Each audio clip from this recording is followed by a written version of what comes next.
Kabanata 2781. Dinala mo ang isang buong grupo ng mga tao upang palibutan ang Garden Villa, sinira ang Lord Badge, at kumilos ng walang pagpipigil, ngunit sa tingin mo ay maayos lang. Kung susundin mo ang mga pamamaraan o kahit na tumawag sa akin bago, magiging maayos ka. Talagang papayagan kitang magpatuloy sa paglalakad. Kung kumilos ka ng medyo masibilisado at huminto sa paggamit ng mga barbaric na paraan ng paggawa ng mga bagay. Hindi ako magsasalita. Pinarangalan mo sa paglipas ng mga taon, bilang isang trump card para sa pag-abuso sa iyong kapangyarihan. Sinira mo ang organisasyong itinayo ko noon pa. Talagang binaygo mo ako, Julian. Naawa si Marcel York kay Julian York. Medyo nag-aalangan si Julian sa puntong ito. Sa sandaling ito, ang lahat ng mga elite ay nagkatinginan bago ibinagsak ang kanilang mga tuhod sa lupa. Nagkamali kami. Mangyaring bigyan kami ng iyong parusa, Mr. York. Namilog sa gulat ang mga mata ni Julian matapos makitang lumuhad ang lahat ng kanyang mga kampon. Alam niyang kapag lumuhad siya sa harapan ng lalaking ito, wala nang pagkakataong bumangon muli. Pilit nang umiti si Julian at sinabing, "Hindi naman sa hindi kita nirerespeto, fourth uncle. Pumunta ako dito para hulihin ang killer mula sa House of Phantoms. Natatakot ako na may iba pang mga mamamatay tao na nagkukubli sa Hong Kong, na naghihintay na patayin ang isa pa nating nangungunang nakakataas. Baka may nangyari, kaya nga natatakot ako. Kung ang mga kilos ko ay nagpaparamdam sa iyo na may nagawa akong mali, pwede akong humingi ng tawad. Hihingi ako ng tawad kay Lady Jod. Kung hindi niya tatanggapin, hahayaan ko siyang sampalin ang mukha ko ng ilang beses.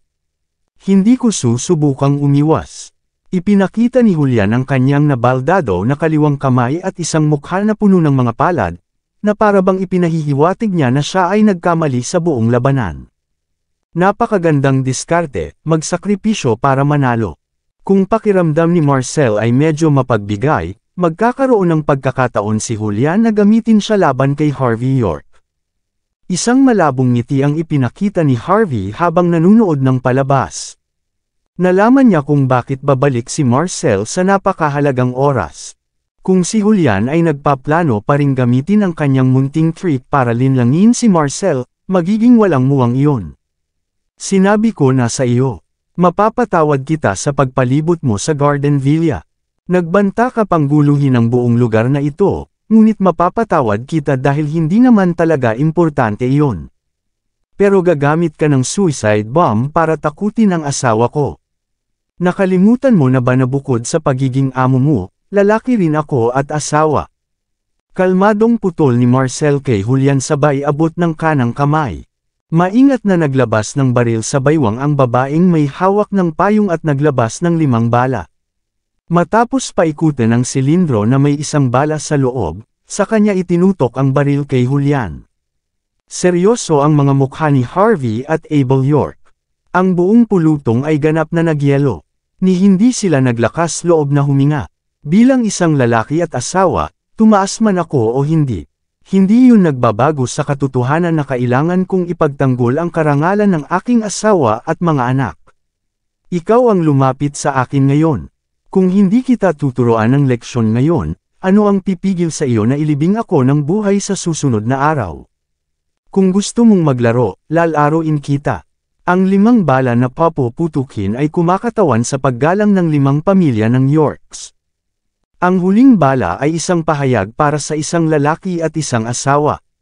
Mula ngayon, ang lahat ay nakasalalay sa kapalaran. Pagkatapos ay inilagay ni Marcel York ang dulo ng revolver sa kanang balikat ni Julian York. Maya-maya pa, mahinahon niyang hinayla ang gatilyo. Bang! Sa isang malakas na putok ng baril, nanginginig si Julian bago ang buong katawan ay pinalipad ng napakalakas. Habang siya ay bumagsak sa lupa, ang kanyang katawan ay patuloy na nanginginig ng walang tigil. Gusto niyang sumigaw sa sakit ngunit halos hindi niya pinigilan ang udyok sa likod ng kanyang mga ngipin. Malas talaga si Julian, direktang tinamaan ng bala sa unang putok. Matalim ang tingin ni Harvey habang sinulyapan si Marcel. Talagang may kakayahan ang Panginoon ng York, at mayroon din siyang kahanga-hangang aura sa paligid niya. Hindi napigilan ni Julian na mamilipat sa lupa, na nagpupumiglas na parang asong namamatay dahil nabali ang magkabilang braso. Nakaluhod lahat sa lupa ang kanyang mga nasasakupan. Wala man lang sa kanila ang nakakatulong sa kanya sa puntong iyon. Ang mga titig ni Julian ay puno ng puot sa sandaling ito. Pagkatapos ng lahat, si Marcel ay palaging iginagalang ang kanyang pamangkin dahil hindi niya maipanganak ang kanyang sariling anak. Kahit galit siya ay sasampulin lang niya ang mga ito at sisipain ng ilang beses. Para sa nakababatang henerasyon ng pamilya, ito ay isang maliit na bagay lamang. Ngunit hindi inaasahan ni Julian na hihilahin kaagad ni Marcel ang gatilyo, na napilayan ang kanang kamay na umasa kay Julian para mabuhay. Hindi lamang ito ang pinakamalaking kahihiyan na naranasan niya, nangangahulugan ito na ang kanyang kinabukasan ay tapos na para sa kabutihan. Bukod dito, si Julian ang batang pinuno ng ikatlong bahay habang ang sariling ama ang pinuno. Sa kanya ang tatay niya din ang founding father ng pamilya, kasama ang isa sa mga nakatataas. Ngunit hindi sumaludo si Marcel. Sinabi ko na sa iyo. Magpaputok ako ng 5 bala upang kumatawan sa 5 bahay, at ang huli ay kumakatawan sa aking pahayag bilang isang lalaki at isang asawa. Binibigyan ko kayo ng sapat na paggalang ng inyong ama. Kung hindi, ibabaon ko ang 6 na bala sa iyong katawan. Ibinalik ni Marcel ang revolver sa babaeng katabi niya bago pinunasan ng panyo ang mga kamay nito. Sa kanya pinaningkitan si Julian. Natutuwa ka ba sa paraan ng paglutas ko sa problema? Bumilis ang paghinga ni Julian habang nagpapakita ng malungkot na ekspresyon sa mukha. Galit na galit ang naramdaman niya sa mga sandaling iyon. Pinilaya niya ako, tapos tinanong niya ako kung okay lang ba ako. Gusto talaga ni Julian na mamatay si Marcel. Ngunit gaano man siya kagalit o kasuklam-suklam, hindi siya maglalakas loob na magsabi ng anumang padalos-dalos. I'm satisfied, bulalas niya sa nagngangalit na mga ngipin. Sana mas mabuting huwag mong sabihin yun para lang mailigtas ang sarili mo. Kung mangyari ulit ang ganito, huwag kang umasa na bibigyan kita ng pagkakataon. Walang pakialam si Marcel bago tumango kay Harvey na nakatingin sa gilid. Ipadala mo ang mensahe ko, Margot Patel. Number 1, mula ngayon, si Abel York na ang mamamahala sa Sentries of York. Ang orihinal na taong responsable ay ipapadala sa York's Law Enforcement para sa paglilitis. Number 2, ang Garden Villa ng pamilya York ay ililista bilang isang restricted area. Kung wala ang aking utos, ang sinumang maglakas loob na tumuntong dito ay papatayin pag nakita. Number 3, bilang pinuno ng Longmen Law Enforcement, si Harvey York ay isa na ngayong mahalagang panauhin dito. Kapantay ko ang status niya. Kung sino man ang lumaban kay Harvey, ay laban sa akin. Patayin ang sinumang magtangkang manggulo sa kanya. Pagkatapos ay ibinaling ni Marcel York ang kanyang tingin kay Harvey, na nagpapakita ng isang pahiwatig ng paghanga. Tumingin ng malalim si Harvey sa mga mata ni Marcel bago nagpakita ng matamis na ngiti. Salamat sa iyong kabutihang loob, Lord York. Naniniwala si Harvey na malamang na alam ng lalaking ito ang mga bagay na ginawa niya sa Hong Kong at Las Vegas kamakailan. Kahit alam niya, binigyan pa rin niya ng mahalagang titulo si Harvey. Ito ang kanyang paraan ng pagre-represent sa kanyang paninindigan. Si Margot Patel, ang babaeng may payong, ay mukhang nataranta habang nakatingin kay Harvey. Hindi niya maintindihan kung bakit ang isang ordinaryong mukhang gwapong lalaki ay pinapahalagahan ni Marcel. Ngunit dahil sinusunod lang niya ang utos ng kanyang amo, hindi siya nag-aksaya ng oras sa pagbubuga ng kalokohan. Ayon sa gusto mo, nang mabalitaan ang tungkol sa York's Law Enforcement, biglang bumilis ang tibok ng puso ni Julian York nang mawalan siya ng kulay sa mukha. Pamangkin mo ako, fourth uncle. Lagi akong loyal sa iyo. Hindi mo ito magagawa sa akin. Ika-4 na tiyo. Kalmadong naglakad si Marcel sa mas malalim na bahagi ng Garden Villa na parang wala siyang narinig kahit isang bagay, walang pag-aalinlangan na ikanaway ni Margot ang kanyang kamay. Ang ilan sa mga subordinate ni Marcel ay nakitang kinaladkad si Julian sa helicopter ilang sandali pa. Isang malaking salungatan ang naganap noong gabing iyon. Bumagsak si Julian mula sa kapangyarihan, at si Abel ang humalili sa kanya. Ang Yorks ng Hong Kong ay nakatakdang makipagsagupaan laban sa tubig. Si Harvey ay naging isa sa mga pangunahing tauhan sa malaking entablado, ang Hong Kong at Las Vegas. Ang kanyang katayuan ay naging pambihira. Sila ay makakatagpo ng tiyak na kamatayan kung sino man ang tumawid sa kanya. Ligtas na sabihin na mula sa sandaling ito, sa mata ng marami, si Harvey ay agad na napunta mula sa isang maliit na buto tungo sa isang nagniningning na bituin na dumikit kay Marcel. Dumating si Marcel sa ikatlong palapag ng Garden Villa at tumayo sa harap ng kwarto ng kanyang asawa. Pagkaraan ng ilang sandali na nag-alinlangan, ay dahan-dahan niyang binuksan ang nakasaradong pinto. Sa pagkakaalam ni Marcel, si Selina Judd, na medyo hindi matatag nitong mga nakaraang taon, ay malamang na natakot sa naunang pangyayari. Handa siyang gawin ang lahat para mapasaya niya ito. Pagkapasok niya sa silid, nakita niya ang kanyang babae na nakaupo sa tabi ng bintana, tahimik na humihigop ng kanyang kape habang nakatingin sa dagat. Parang walang kinalaman sa kanya ang outside world, o kaya naman ay may ganap siyang kontrol sa lahat ng bagay sa paligid niya. Medyo sumigla si Marcel. Ganoon din ang hitsura ni Selina noong una niya itong makilala. Ito ang dahilan kung bakit siya umibig, at ito ang dahilan kung bakit patuloy niya itong hinahabol. Ngunit matapos magpakasal, namuhay ng masaya ang dalawa hanggang sa namatay ang kanilang anak wala pang isang buwan. Mula sa araw na iyon, ang pamilya ay nawalan ng pag-asa. Mula sa araw na iyon, si Selina ay naging isang naglalakad na bangkay. Ngunit talagang nasasabik siya nang makita siyang muli ni Marcel, nabigla siya. Ayos ka lang ba, Celine? Pasensya na kung late na akong dumating dito. Maraming pag-iisip ang pumasok sa isip ni Marcel bago siya naglakad at hinaplos ang ulo ni Selina. Okay lang ako. Bumalik si Selina Judd kay Marcel York na kumikinang ang mga mata. Maya-maya, bakas sa mukha niya ang panghihinayang. Iniwan kita sa nakalipas na 10 taon. Dahil sa anak natin, lagi akong nade-depress, pero hindi ko na-consider ang nararamdaman mo. Napakalaki ng sakripisyo mo para lang maprotektahan ako. At dahil sa pagkamatay ng anak natin, ayoko nang magkaanak pa. Kaya naman pinilit ka ni Lola York na tanggapin ang slot na iyon, si Vince York. Nakuha ni Vince ang napakalaking kapangyarihan sa pamilya dahil dito, inilalagay ka sa malaking panganib ngayon. Ako ang may kasalanan kung bakit ka umabot sa puntong ito. Natigilan si Marcel matapos marinig ang mga salita ni Selina. Hindi niya inaasahan na maiintindihan talaga ng kanyang kawawang asawa ang kanyang mga problema. Sinabi sa kanya ng kanyang mga nasasakupan na nagawang pagalingin ni Harvey York ang sakit ni Selina. Parang yon ang totoo. Pagkatapos ng lahat, ginamit ni Marcel ang kanyang maraming koneksyon upang kumuha ng mga eksperto mula sa buong mundo upang pagalingin ang sakit ni Selina. Ngunit hindi ito gumana. Ilang beses lang sinampal ni Harvey si Selina, pero sapat na iyon para gumaling siya. Hindi maintindihan ni Marcel kung bakit. Gusto pa niyang turuan ng leksyon si Harvey dahil doon. Ngunit, matapos makitang bumalik sa normal ang kanyang asawa, ang kanyang sama ng loob kay Harvey ay napalitan ng pasasalamat. Hinawakan ni Marcel ang kamay ni Selina at bumulong, I never blamed you. Alam ko ang nararamdaman mo sa anak natin. Pero nakaraan na lahat iyon ngayon. Pwede na tayong magsimula ulit. Isang malamig na tingin ang ipinakita ni Selina.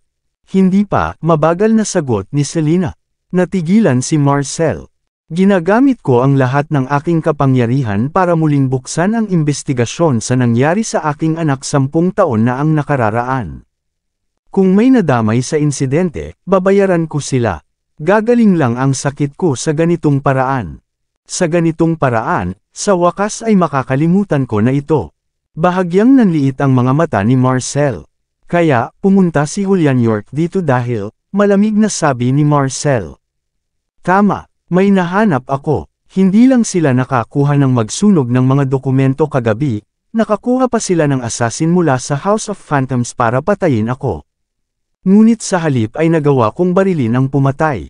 Pagkatapos, nag-utos ako sa isang tao na magpakalat ng tsismis na nagsasabing ang killer ay nahuli ng buhay at siya ay walang malay at nasa interogasyon. Pagkatapos noon, nangyari ito.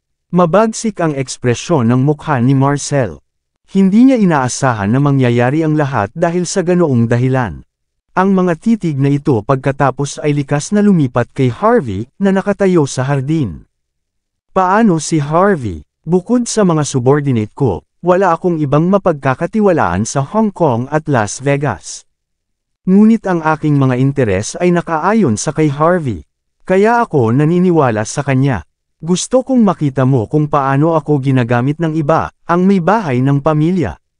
Ngunit, gusto ko ring makita mo na ang prinsipe ng Southlight na ito ay nagtataglay ng isang talento. At least, hinahangaan ko siya. Kumunot ang noo niya. Sabihin mo, ang moral ni Vince ay ang kanyang pagwawakas. Hinding-hindi ko siya matatanggap bilang anak ko. Pero dapat italaga man lang natin sa pamilya ang young master. Tama. Maraming salamat sa lahat ng sumusubaybay. Please subscribe and follow my YouTube and Facebook channel, Pilipino Novel. Maraming salamat po. Kabanata 2785. Habang iminungkahi ni Selina Judd ang ideya kay Marcel York sa isang liblib na villa sa outer ring ng Hong Kong, napatalon si Lexi York sa kama matapos marinig ang pagtunog ng telepono. Matapos sagutin ang tawag ay nagbago agad ang ekspresyon niya. Tumakbo siya palabas ng kanyang silid at kumatok sa pintuan ni Vince York na may nakakatakot na hitsura sa kanyang mukha. Masama ito. Nalaglag si Julian York. Nang pumunta siya upang patayin ang assassin, nakikipag-away siya sa mga tao sa Garden Villa. Nandoon din ang bastard na si Harvey York. Hindi lang niya sinampal sa mukha si Julian, pinahiya niya ito ng todo. Nagbalik pa nga si Marcel sa isang krusyal na sandali. Siya mismo ang nagpilay ng kanang kamay ni Julian. Pinadala niya si Julian at dinala siya sa York's Law Enforcement para sa pagtatanong. Ang pinagkakatiwala ang subordinate ni Selina, si Abel York, ang namamahala na ngayon sa Sentries of York. Naging VIP ni Marcel si Harvey at kapareho niya ang status niya ngayon.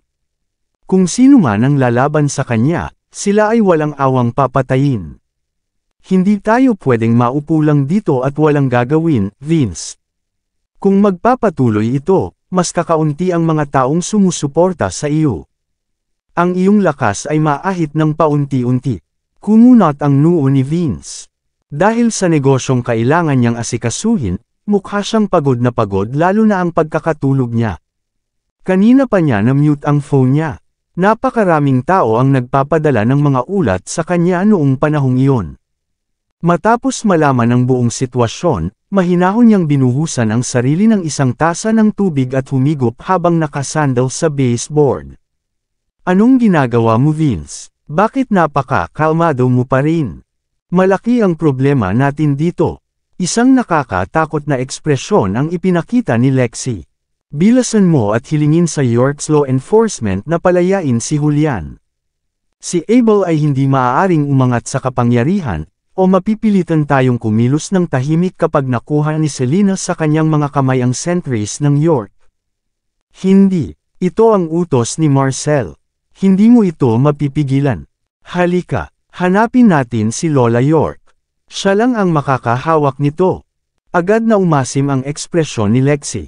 Hindi siya makatayo doon at panuurin si Vince na nanganganib. Ngumiti si Vince habang nakapikit. Hindi na kailangang magpanik. Hindi pa tayo nasa panganib. Kung hihingi tayo ng tulong kay Lola York, mababawasan lang ang tingin niya sa atin. At saka, may iba pang mga tao na dapat mas mag-alala kaysa sa atin. Kamusta ka naman? Malamig na tinitigan ni Lexi si Vince. Ikaw ang nagpadala kay Julian. Ngayong nandoon pa ang pumatay at naaresto si Julian, hindi na natin matatapos ang trabaho.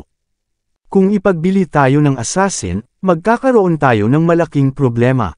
Baka gamitin pa ng babaeng iyon, si Selina, ang pagkakataon para ipagpatuloy ang investigasyon niya. Nasa panganib tayo, at saka, hindi ka naman gusto ni Third Master noong una pa. Sa puntong ito, lalo ka pa niyang kamumuhian. Baka tumabi lang siya kay Marcel at makikitungo sa iyo ng tuluyan. Halatang nag-aalala si Lexie na maapektuhan ang posisyon ni Vince dahil sa insidente. Hindi rin. Maaaring hindi ito mangyari. Nanatiling kalmado si Vince. Nag-utos nga ako kay Julian York. Ngunit ginawa ko lamang ito para sa kaligtasan ng mga nakatataas, at iyon ang dahilan kung bakit gusto kong tanungin ang assassin. Sinubukan ng assassin na patayin si Selena Judd. Bilang young master ng pamilya, maaari nila akong edemanda sa pag-arte sa sarili kong kagustuhan sa isang napakahalagang sandali. At saka, hindi nila ako pwedeng akusahan ng kahit ano. Hindi ko hinihiling kay Julian na labanan si Selena, at hindi ko hinihiling sa mga sentries ng York na gawin ang anumang gusto nila.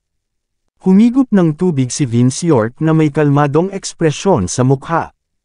At saka, ayon sa intel na natanggap ko, patay na ang killer. Pumasok sina Selena at Harvey na may chismis na hamukay ako ng butas.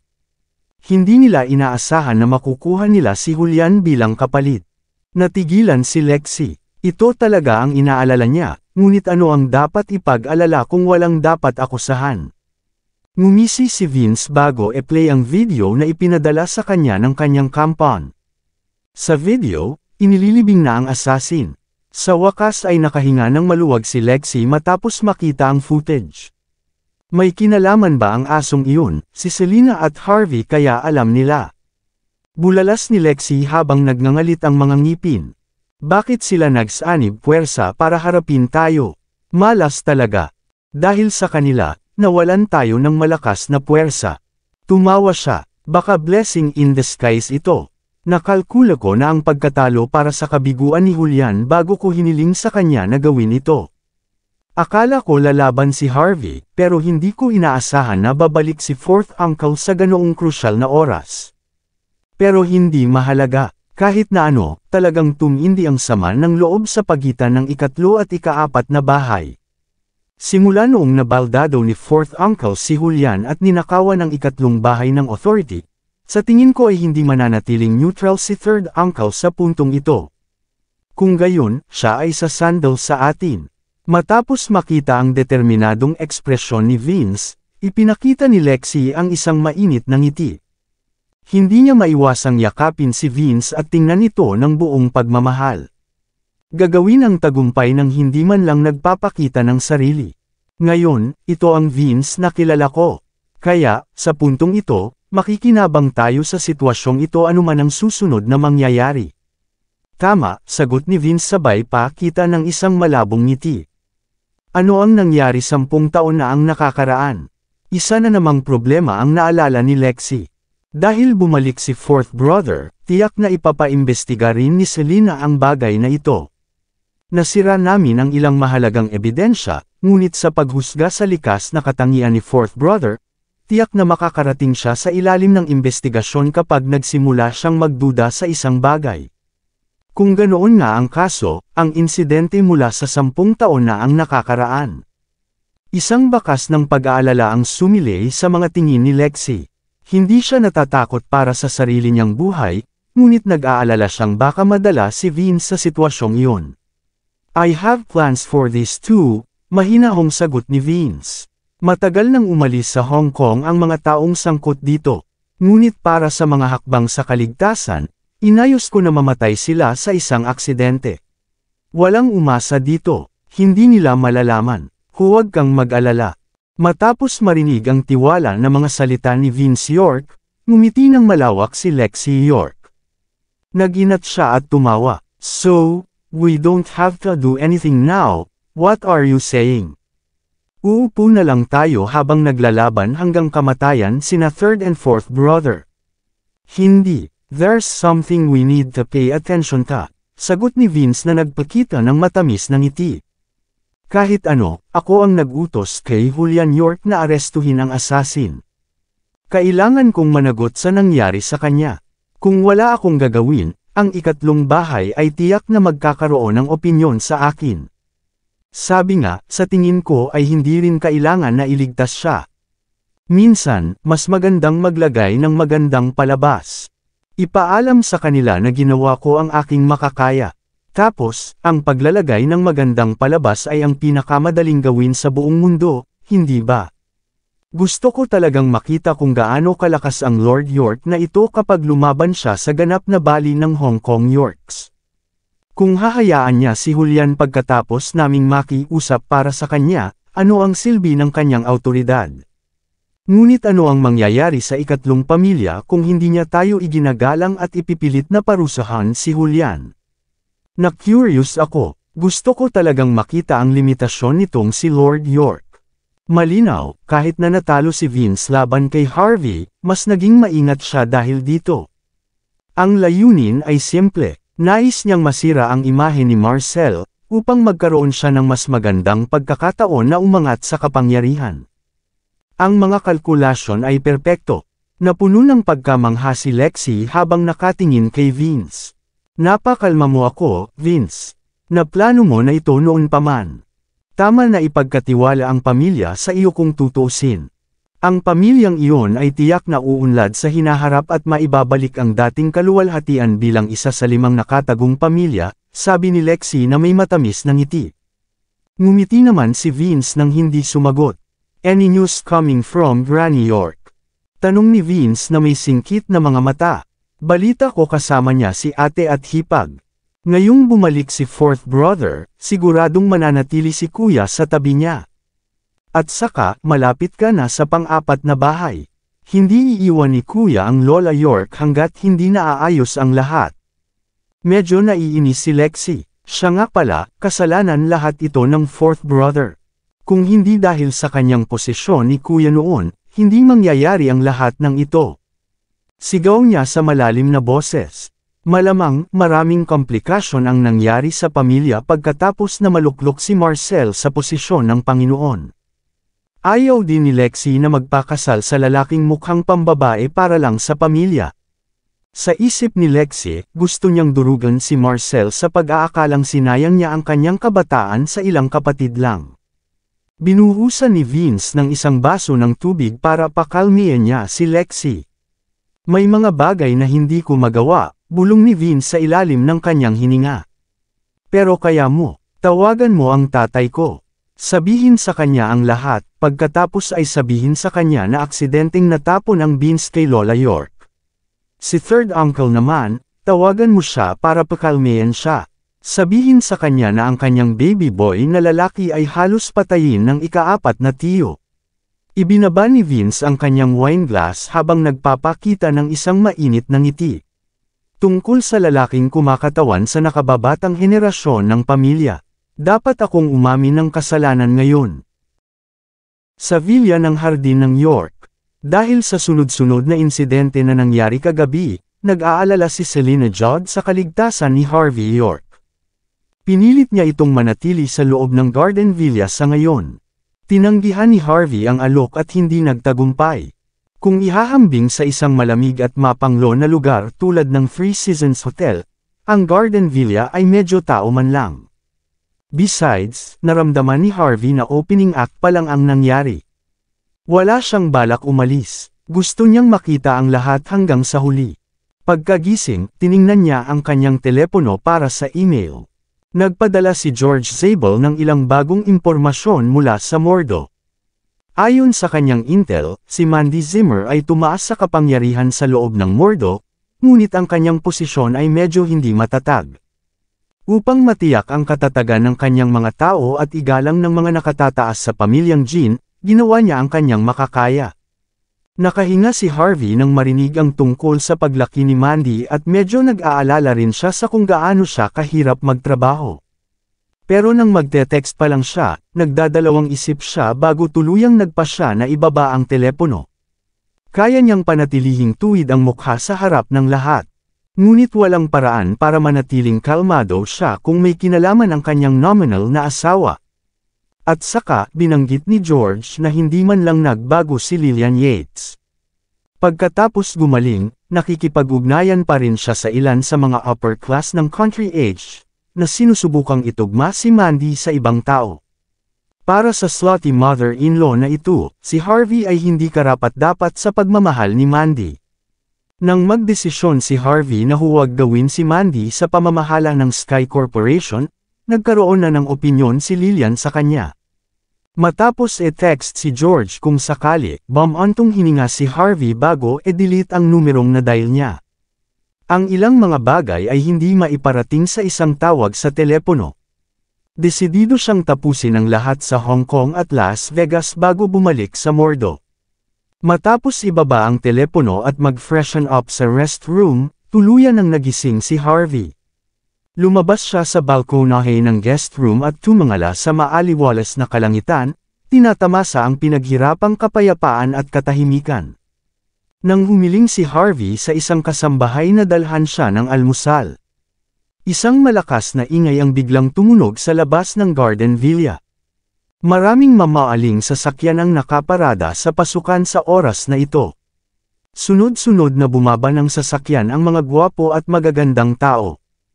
Ang taong nangunguna sa karamihan ay walang iba kundi si Vince York mismo. Nakasuot siya ng puting sando na may hindi mapakali na ekspresyon habang naglalakad papunta sa entrance. Pagkatapos ay walang pag-aalinlangan niyang ibinagsak ang kanyang mga tuhod sa lupa. Masyado akong mahina laban sa aking mga nasasakupan, na naging sanhi ng malaking pagkakamali ni Julian York. Malakas na sigaw ni Vince. Sabay-sabay na lumuhad ang lahat ng kabataan. Sila ay mga tao mula sa nakababatang henerasyon ng pamilya. Sina Quinton York at Stephen York ay kabilang din sa iba. Dapat maparusahan si Julian dahil sa pagyurak sa pagmamataas ni Lady Jod. Sigaw ng lahat, kapatid niya kami. Ang pagkakamali ay responsibilidad namin. Tatanggapin namin ang lahat ng uri ng parusa. Kami rin. Sa oras na ito, isang grupo ng mga tao ang lumabas. Hindi sila mula sa Yorks ng Hong Kong, ngunit sila ay mga kilalang karakter mula sa mga nakababatang henerasyon sa Hong Kong at Las Vegas. Dumating sina Matthew Flynn, Ellis Parson, Carol Parker at iba pa. Ligtas na sabihin na ang mga elite ng nakababatang henerasyon ay nagtipon dito sa sandaling ito. Ito ay talagang isang kahangahangang tanawin. Si Harvey York ay nanunood ng palabas ng may labis na interes. Tinapakan niya ang marami sa mga tauhan ni Vince York at lalo pang kinaladkad na nanatiling neutral sa kanyang panig. Pero hindi niya inaasahan na magkakaroon ng ganito kalaki ang impact kay Vince. Gaya ng inaasahan sa Young Master Yorks ng Hong Kong. Kung titingnang mabuti, nakita ni Harvey na narito ang lahat ng bahay ng pamilya, hindi kasama ang ikaapat na bahay. Habang ang mga tao ay sumisigaw ng malakas, ang mga tao ay nagsimulang magbukas ng mga bintana mula sa kanilang mga balkonahe upang makita kung ano ang nangyayari. Lumitaw sina Margot Patel, Abel York at ang iba pa na bahagyang nakasimangot. Sa katunayan, sina Marcel York at Selena Judd ay wala kahit saan. Nagsimulang tumingin si Harvey kay Vince matapos makita ang tanawin. Ang kanyang mga aksyon ay hindi kinakailangang makakuha sa kanya ng kaparusahan ngunit pinilit ang mga tao na umalis sa kanyang posisyon habang binibili ang mga puso ng mga tao. Mapilitan si Marshall na kumuha ng sipa sa gilid dahil dito. Kung paparusahan niya ang lahat ng mga taong iyon, sinisiraan niya ang mga tao dito at ang mga dakilang karakter na sumuporta sa kanila. Gayunpaman, kung siya ay sumuko, ang kanyang reputasyon ay ganap na masira. Ibinigay niya ang lahat ng kapangyarihang iyon sa pagliligtas sa pinakamamahal niyang asawa, ngunit nabawasan na ang halaga niya kinabukasan. Ano ang mangyayari sa kanyang posisyon mamaya? Sa madaling salita, halos perpekto ang mga taktika ni Vince. Ang isang ordinaryong tao ay tiyak na hindi alam kung paano haharapin ito. Matapos mapanood ang palabas, alam ni Harvey na mahirap lampasan ang sitwasyong ito. Walang iniisip na tinawagan niya si Yona Mendoza bago matiyagang naghintay. Pinangunahan ni Margot ang York Guard sa labas ng entrance bago malamig na tinitigan si Vince. Young Master York, masyado pang maaga para sumigaw ka rito. Malamig niyang bulalas. Anong gagawin mo kung naabala mo ang pahinga ni Lord York? Secretary Patel, kasalanan ko ang lahat ng ito. Isang malabong ngiti ang sumilay sa mukha ni Vince matapos makitang lumitaw si Margot. Ako ang nagpadala kay Julian York para gawin ang trabaho niya. Maganda ang intensyon ko. Gusto kong pigilan ang mga nakatataas na mapatay ng Ghost Family. Pero si Julian ay binubuli ni Harvey dahil wala ako dito sa kanya. Nasangkot din si Lady Judd sa matinding labanan dahil dito. Kasalan ko ta. Dapat tanggapin ko ang parusa ko ngayon. Pakisabi kay Lord York na palayain si Julian. Maari niya akong makuha sa halip. Baliin ang aking mga paakong kinakailangan. Tatanggapin ko ang lahat ng uri ng parusa. Si Vince ay sumigaw sa taas ng kanyang mga baga habang ipinapakita ang kanyang kaseryosohan, na parang hindi siya tatagal hanggat hindi niya nakuha ang sagot ni Marcel. Tatanggapin din namin ang anumang parusa sa pagkakamali ni Julian. Susuportahan namin si Young Master York. Natural, hiniling ni Vince sa lahat na tumanggap ng parehong parusa. Hindi siya nagsumamo para kay Julian, ni humingi ng tawad. Hiniling lang niya na parusahan siya kapalit ni Julian. Sa mata ng mga tagalabas, si Vince ay isang lalaking may gininto ang puso. Sa parehong oras, ito ay sapat na upang ilagay ang malaking presyon kay Marcel. Kabanata 2770. Malinaw na naiintindihan ni Margot Patel ang katotohanan iyon. Alam niya na si Marcel York ay walang paraan upang harapin ang sitwasyong ito kung siya mismo ang magpapakita. Pinilit mo ang kamay niya. Malamig na bulalas ni Margot. Umiling si Vince York. Hindi totoo yan, Secretary Patel. Bakit ko naman gagawin yun? Palagi kong tinatrato si Lord York ng may paggalang at katapatan. Ang ibig naming sabihin ay walang pinsala. I'm just sad to disappoint him because of my improper teaching to my juniors. Nangyari ang lahat ng ito dahil sa akin. Sana lang hindi sila maparusahan dahil dito. Kasalan ko ta. Nakuha namin ang York's law enforcement upang harapin ang insidente ni Julian York.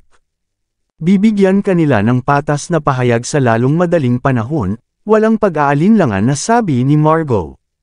Tungkol sa iyong parusa at pagkakasangkot sa sitwasyong ito, hindi ko masasabi, at hindi rin masasabi ni Lord York. Ang law enforcement lang ang gumagawa nito. Pero bakit mo sinisikap na pilitin ang kamay niya sa paghingi ng parusa? Ano ang goal mo dito? Hindi rin tanga si Margot. Pinandilatan niya si Vince na para bang nababasa niya ito na parang isang bukas na libro. Alam na alam mo kung nagpapalabas ka lang o may iba pang motibo para gawin ang isang bagay na tulad nito. Hindi ko na kailangang ipakita sa iyo yun. Tama, kaya kailangan mo nang umalis, Young Master York. Ngumiti si Vince bago nagpakita ng seryosong ekspresyon. Kami talaga ang may kasalanan dito, Secretary Patel. Kanina ko pa inaako ang mga tungkulin namin. Kaya sa tingin ko dapat ako ang parusahan. Tatanungin ko si Lola York mismo kung hindi ito gagawin ni Lord York. Akala ko bibigyan niya tayo ng patas na pagkakataon. Ano ang sinusubukan mong gawin? Gagamitin mo si Lola York laban sa amin. Malungkot na ekspresyon ang ipinakita ni Margot. Nakita niya ang ilang mga reporter na nakatayo sa malayo na may masayang mukha. Anyway, ito ay isang medyo malaking deal. Siguradong sisikat ang mga reporter kapag nakakuha sila ng malaking balita. Ang mga alingaw-ngaw ay kakalat sa pamilya na parang apoy kung ang sitwasyon ay hindi mapangasiwaan ng maayos. Maaapektuhan pa nito ang katatagan ng Hong Kong at Las Vegas sa kabuuan. Kung may masisisi, malamang si Vince ang tumawag sa mga reporter dito. Ang layunin ay pilitin si Marcel na sumuko. Tuwang-tuwa si Vince matapos makita ang mga reporter na lumabas. Kahit ano pa, I'm just asking to see Lord York. Masayang sabi ni Vince. Kapag hindi siya lalabas, luluhod ako rito ng 3 sunod-sunod na araw. Kung hindi niya ako parusahan, ako ang magpaparusa sa sarili ko. Kung ganoon lang ay magiging aral ito. Mula ngayon, hindi na gagawin ng mga katulad na pagkakamali. Kung hindi tayo parusahan ni Lord York, parurusahan din namin ang aming sarili. Sabay-sabay na sabi ng iba pang mga kabataan matapos marinig ang sinabi ni Vince. Malungkot na ekspresyon ang ipinakita ni Margot. Siguradong nagdudulot ng gulo si Vince sa kanyang kasalukuyang amo. Ngunit ang sitwasyon ay napakahirap harapin. Malalagay sa malaking problema si Marcel kahit anong gawin niya. Nang tatawagan na sana ni Margot ang numero ni Marcel upang iulat ang sitwasyon, ipinakita ni Harvey ang isang mainit na ngiti habang palabas siya ng pasukan. Mahinahon siyang lumapit kay Vince at tinignan ito ng may pagtataka. Ilang araw pa lang tayong nagkita, young Master York, pero hindi mo na kailangang padalhan ako ng ganoon kabigat na regalo. Pinahirapan mo ako dito. Paano ito? Gagawin ko ang mas mahusay para sa iyo.